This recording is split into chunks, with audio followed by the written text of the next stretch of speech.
Okay, so Nick, what I'm going to do now is provide you with a kind of map of what acceptance and commitment therapy is about.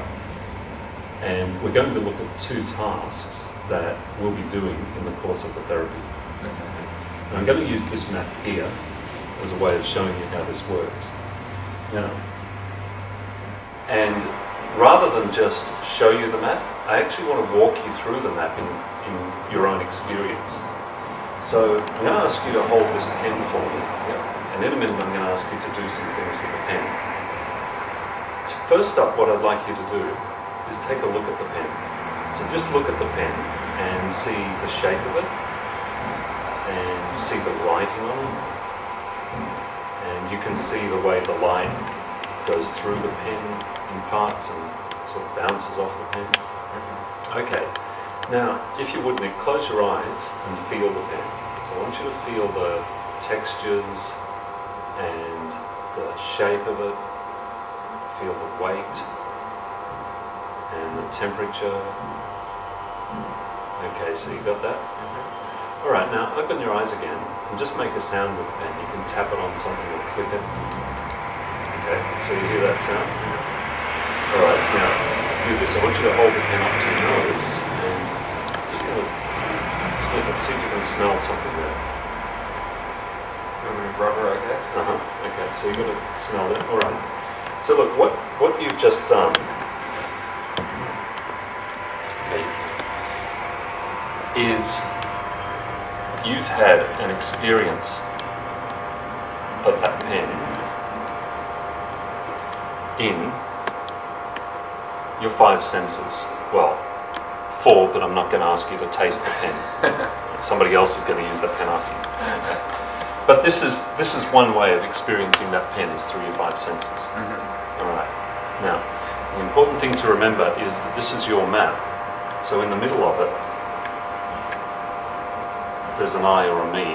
So the experiences from your point of view, this is your point of view here in this circle, the experiences happen to me. Okay. Now, there's another kind of experiencing down here, and I want to show you how that works. So just close your eyes if you would for a minute. And I want you to bring back to mind what this pen looks like. So see what it looks like, the colours and everything. And what it felt like when you held it in your hands. And what it sounded like when you clicked it. And the smell when you held it up to your nose. So you've got all that? Okay, good. Now open your eyes. You've just had what we call a mental experience. Okay? And we could divide mental experiences up into all kinds, but two of the kinds that we're going to be looking at while we work together are thoughts and feelings. Okay? So like I said, we could talk about memories, desires, imaginings, all that sort of thing, but we're going to look a lot at thoughts and feelings. Okay. Now, before we go on and look at this other dimension, there's just one more thing I want to show you about the vertical dimension of experiencing. So can I get you to take the pen again? And this time I want you to look at the pen and don't see it. And while you're holding the pen, don't feel it. Now, can you do that? No. Okay. Now let's try something with the mental experiencing. Close your eyes again, and I want you not to think about this pen. I don't want you to remember what it looks like, what it smelled like, what it feels like. Okay, how's that going? You can't really do that. It's very difficult anyway. Yeah. So this kind of not experiencing isn't really available to you. In a way, we could say that in this dimension of experience, you have no choice. Lucky for us that in this dimension you do have choice.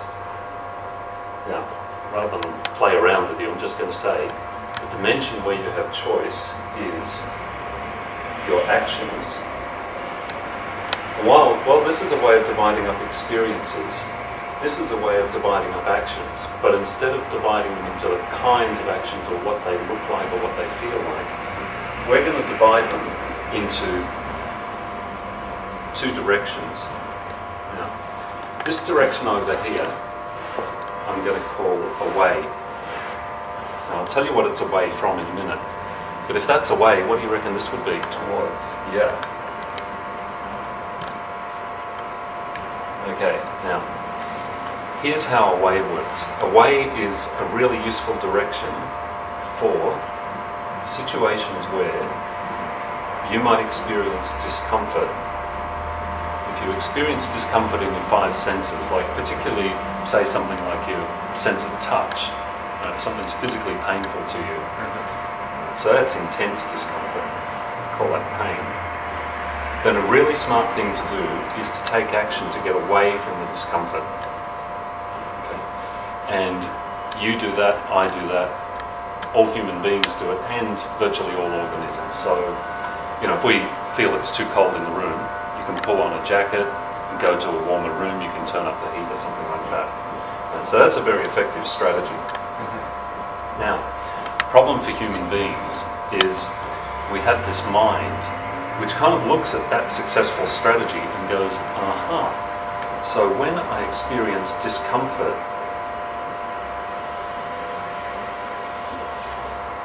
in this realm of mental experience, I'm going to go away from it.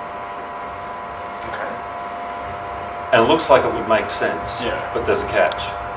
Because you know how you couldn't not think of the pen when I said to not think of the pen? So you imagine someone trying to get away from their panic disorder, or someone trying to get away from their feelings of depression. Yeah. Right? It's like, how do you know when you've actually got rid of it? Because what if it comes back?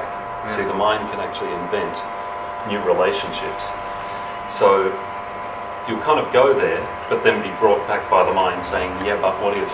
And what if this method doesn't work? Okay. So then we get into things like seek out medication, self-medicate with drugs, alcohol, avoid activities that might bring on the depression, the panic, the anxiety. And we just keep running away, but we're never really getting anywhere because it comes with us. Like that saying that wherever you go, there you are. Okay. So that doesn't work. Right. So now, what are you thinking? Let's go in the other direction and see what happens. Because that looks like a solution. It does.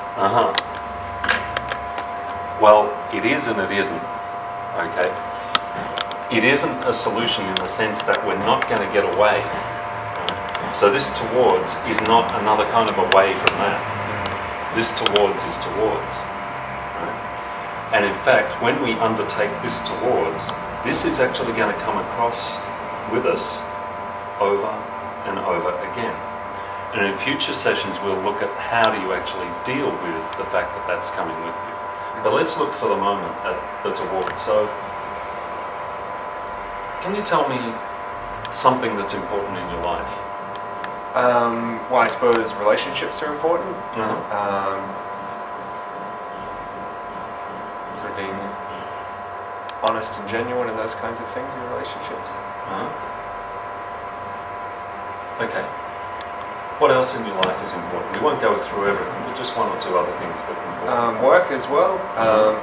Similar kinds of things to relationships, but also doing it well, that sense of doing a good job. Finding work fulfilling, those sorts of things. So we call that excellence, for want of another word. And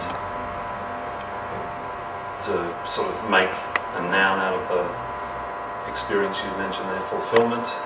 Okay. All right. So what we'll be doing is encouraging you to take actions towards those things that matter to you, while allowing this discomfort to appear when it appears. And we're only presenting this as an alternative to away. It's not that away is bad, it's just this is an alternative. Okay?